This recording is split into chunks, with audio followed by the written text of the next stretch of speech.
आँख के इशारे से सब कुछ कह गया। आँख के इशारे से सब कुछ कह गया। मेरी सांसों की माला तेरे नाम रे, नाम रे। मैं तो गई हूँ बदनाम रे, मैं तो हो गई हूँ बदनाम रे। मेरी सांसों की माला तेरे नाम रे, मेरी सांसों की माला तेरे नाम रे। मैं तो हो गई हूँ बदनाम रे, मैं तो हो गई हूँ बदनाम रे। बोलिए बाके बिहारी लाल की।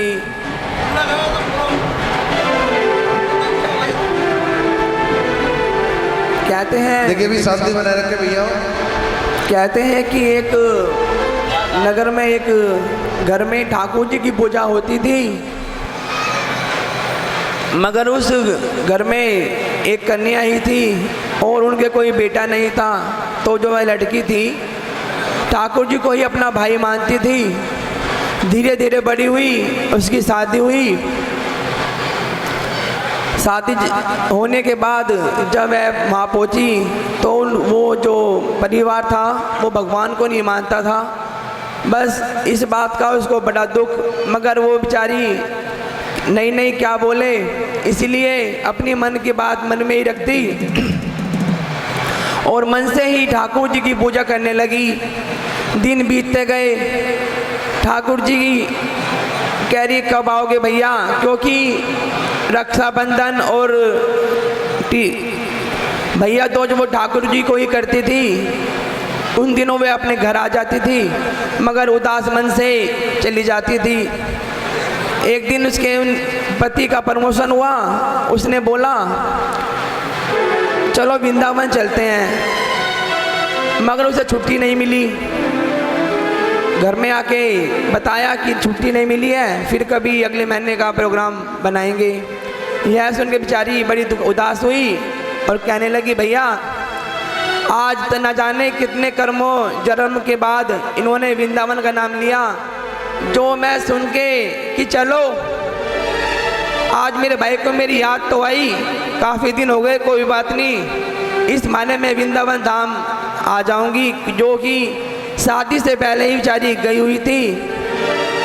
और देखती है बस जाके मंदिर में बैठ जाती है और वो ना भरी भरी आंखों से शिकायत करती है। तो देखती है कि घंटी बजती है और फ़ोन उठा के बात करती है। तो कहता है कि हमारी जो छुट्टी है वो कैंसिल नहीं हुई है, तुम तैयारी करो।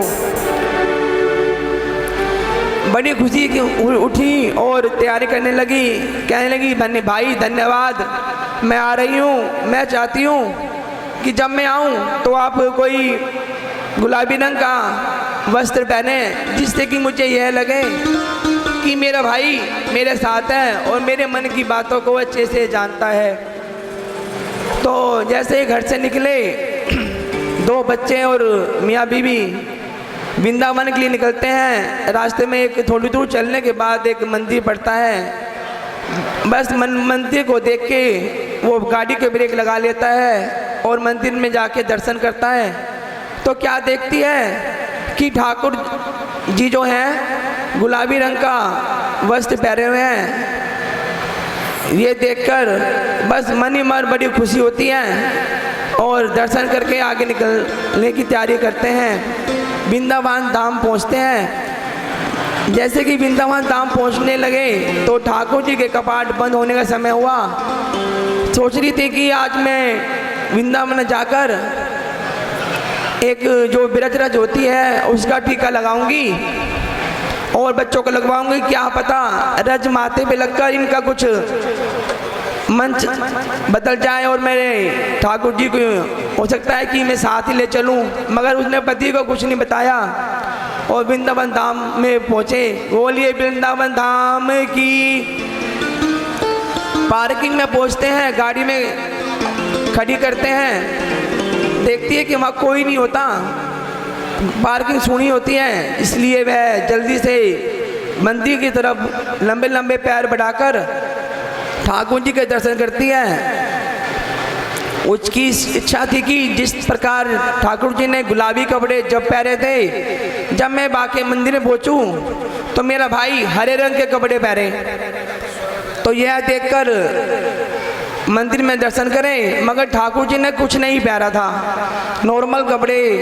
बस ये देख के मन उदास कि चलो कोई बात नहीं भाई, तूने कपड़े तो नहीं पहने मगर मुझे रज तो लगवा देता, जो कि मेरे मन में थी कि वृंदावन जाके मैं ठाकुर जी की रज लगा के टीका लगाऊंगी, और वो मेरी पूरी नहीं हुई। बस गाड़ी पार्किंग में बैठते हैं। पार्किंग में बैठने के बाद एक सुंदर सी छोटी सी बच्ची आती है और एक रज का टीका लगाती है। देखती है कि टीका तो लग गया है, अपने घर की तरफ आते हैं, रात को बिना मुंह धोए सो जाते हैं, और सुबह जब उठ के वो शीशे में मुंह देखती है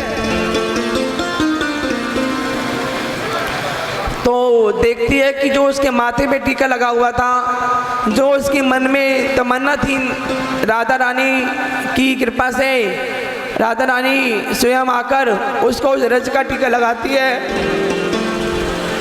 और वो यह देखकर खड़ी खड़ी बस रह जाती है कि मेरे मन में बस इतना ही भाव था कि मेरे भाई की रज मेरे मस्तक पे लगे, और मैं पहचान नहीं सकी कि जो टीका लगाने आई है वो राधा रानी मेरे भाई के कहने पर लगाया है, जिसे